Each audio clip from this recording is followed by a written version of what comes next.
Oh, good morning. Yes, it's me, Kenny Polcaro, your host of the party. And today is Thursday, June 29th, 2023, as we inch ever closer to the end of the quarter marking period, as well as the long holiday weekend. So what is it that you need to know? What happened yesterday? Well, many are asking, did that Tuesday rally fizzle out? I'd say not yet, but we might be close.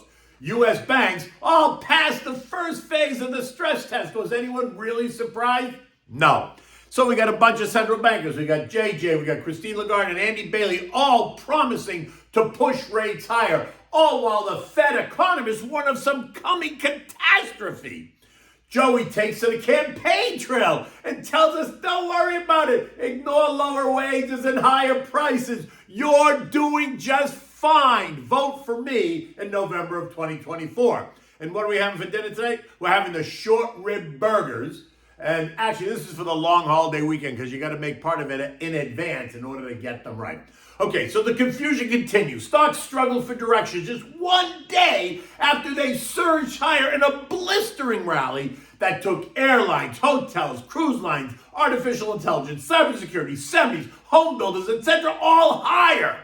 With some stocks up 3%, 4%, even 8% in one day in what felt like another FOMO trade as buyers seemed anxious, like there would never be another down day on Wall Street, which we know is not true.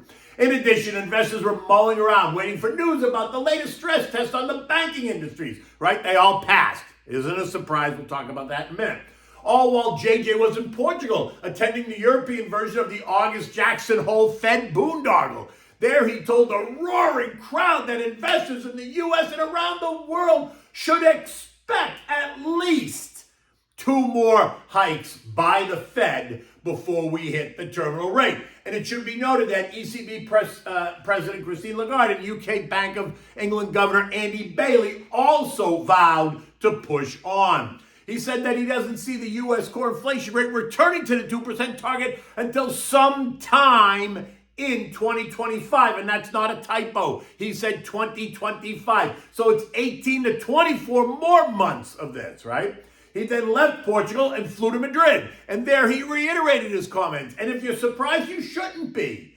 Recall that when JJ had his press conference 2 weeks ago post the FOMC meeting, he said it there well. I pointed it out when he said it. He referred in his guidance, he used the plural form of hike.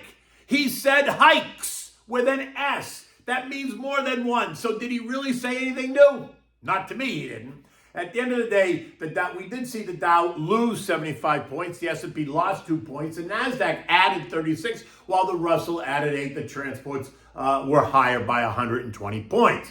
Now, we're less than 48 hours away from the end of the quarter, and the clock is ticking. So asset managers, as expected, are doing that end of the quarter dance, right? Where they scramble to adjust their portfolios for the quarter end marking period. So expect more dancing today and tomorrow. News yesterday morning that the Bidens may restrict the export of semiconductor AI chips to China. You know why? Because 70% of the technology that was in the balloon was American technology. Essentially, we allowed Gigi to spy on us using our own technology.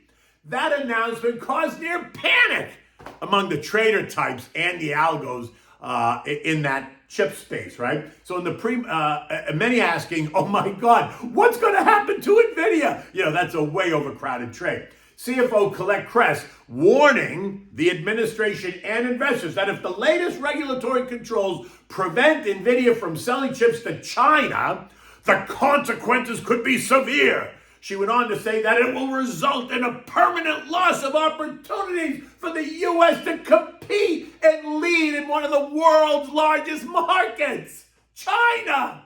Oh boy, it doesn't sound good, but it also sounds a bit hysterical, don't you think? I'm not buying any of it, but it does make for dramatic conversation.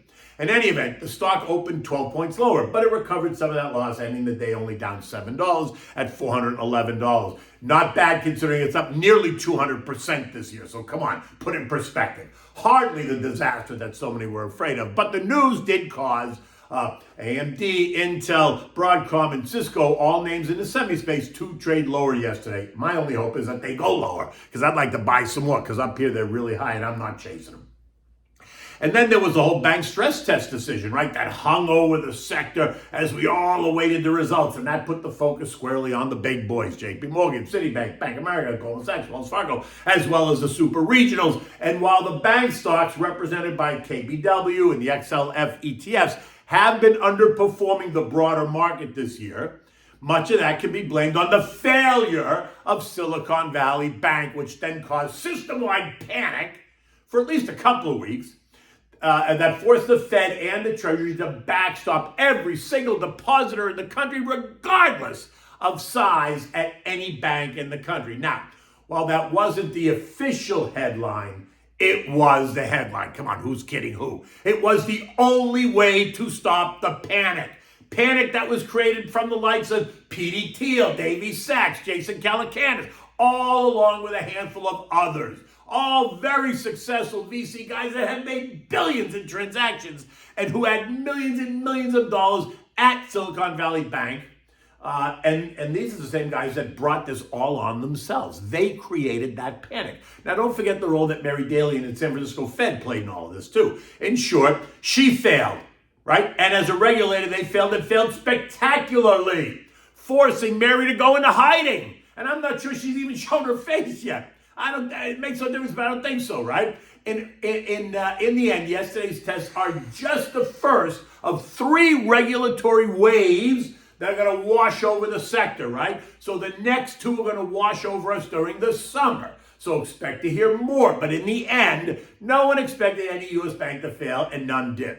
Let's see what happens when we institute additional regulatory oversight in the wake of the San Francisco Fed failure later this summer.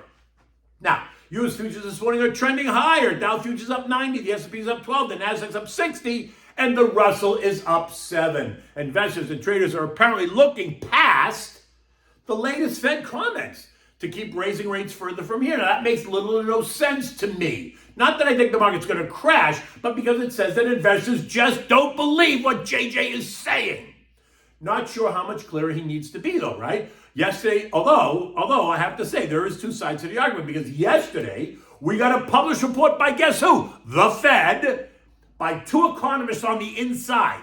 And they released a report that headlined with this, and I'm quoting this. The headline says, the Fed thinks catastrophe is coming for U.S. businesses. Now note the headline, the Fed thinks, and the word catastrophe, all very, inflammatory.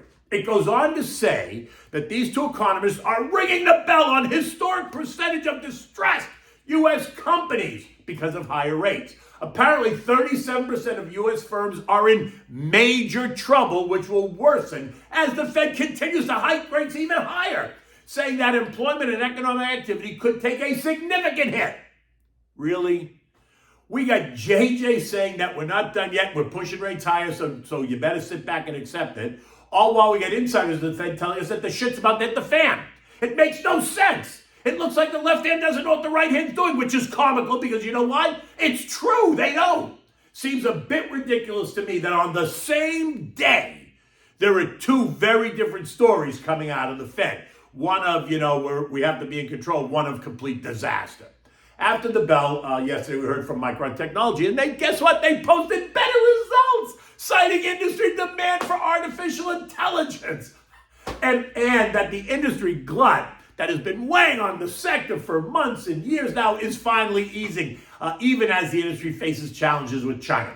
Micron is quoted up 3% in the pre-markets, causing more excitement. In addition, Apple is just $1.48 away from becoming a $3 trillion company. So for no other reason, expect the traders to take it there. It's almost like a badge of honor for the one that causes it to tick at 190.73, which is the price it has to, even if it collapses after it gets there. Because someone gets to say, it was me, I was the one, right?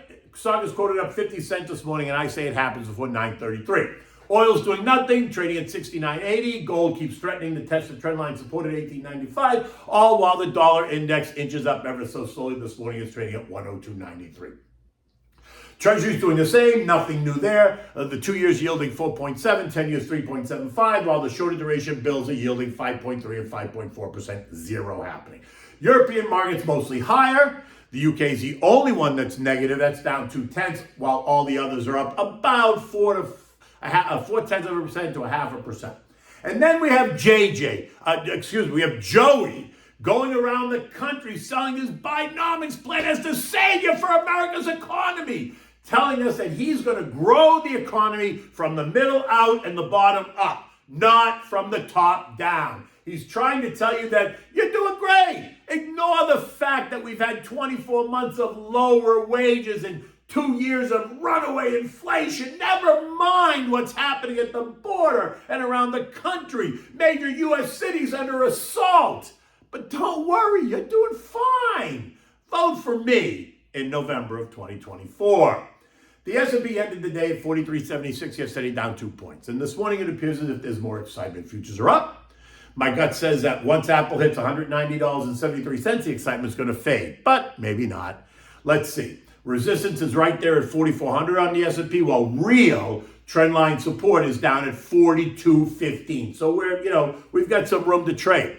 Expect to see the long weekend to begin. People want to get out and get on the road. They don't want to get stuck. They don't want flight cancellations. They don't want traffic. In the end, stick to the plan. Don't make emotional decisions. Give me a buzz. Call me. Email me if you want to discuss your plan and how to put a plan together for you. Okay, so now what are we having for dinner? It's not really for dinner tonight, but the long weekend's coming, so if you want to make these, you have to do some prep work, but they are delicious. The short rib burgers. These are crazy good, right? They're a bit of work though, like you said. You have to really spend some time to prepare the short ribs the day before so you can get it all ready. So I'm going to give you the short rib recipe in a minute, but in the end, you want to make a half a dozen ribs the night before. You want to cool them, shred the meat off the bone, and then when it's ready, you want to bring the shredded meat to room temperature after you let them cool. If you put them in the fridge, and then you're going to mix it with mix the cooked short rib meat with the ground chuck. And you want to use real ground chuck, not lean hamburger meat. You want to use fatty ground chuck, right? Because the fat gives it the flavor. You want to season it with salt and pepper, and then form in the burgers. You want to light the grill, let it get nice and hot, cook the burgers, top them with sauteed onions and maybe Monterey Jack or cheddar, whatever you want to complete that burger. While it's cooking, you want to butter the brioche buns. You want to toast them either on the grill or in a frying pan, and then place the cooked burger on your bun with the fresh lettuce and the sauteed onions. Have mayo and ketchup on the side. It is outstanding. Okay, so for the braised short ribs, here's what you need to do. Begin with 6 to 8 short ribs. Season them with salt and pepper, then brown them in a frying pan with a bit of olive oil. You want to brown them on all sides. You want to get them nice and crusty, right? After you've browned them, you're going to place them in a large, deep baking pan, right? Lining them up. Just put them on the sides and just line them up. Then you're going to add chopped two big Spanish onions, right? Chop them up. You need a bunch of celery, chop it up. You need a bag of carrots, chop it up. You're going to take, 5, 6, 8 cloves of garlic, chop it, crush it, chop it, whatever you want. Add that all in, making sure to put the garlic all around, on top of the vegetables, right? And then you put put the garlic all over the ribs, and then put the vegetables on top. Now in the frying pan that you use to brown the meat, you're going to add 1 can of beef broth, 1/2 can of tomato paste, 1/4 to 1/2 bottle of your favorite red wine. Mix it well, let the broth come to a boil for a couple of minutes as you steam away the alcohol of the wine. Now take this mixture and bathe the short ribs in the mixture. After you do that, cover it tightly, putting it in the oven that you preheated to 350 degrees. Let them cook for 4 or 5 hours, tightly covered. The longer they cook, the better they are. Now, when you take them out, take them out of the pan, you want to puree the vegetables. You don't need to do that. Just take them out of the pan, let them cool, and then you want to shred it and then follow the directions from up above, all right? In any event, the weekend's coming, and today's going to be a beautiful day here in South Florida, and I look forward to the long weekend. In any event, until tomorrow, take good care.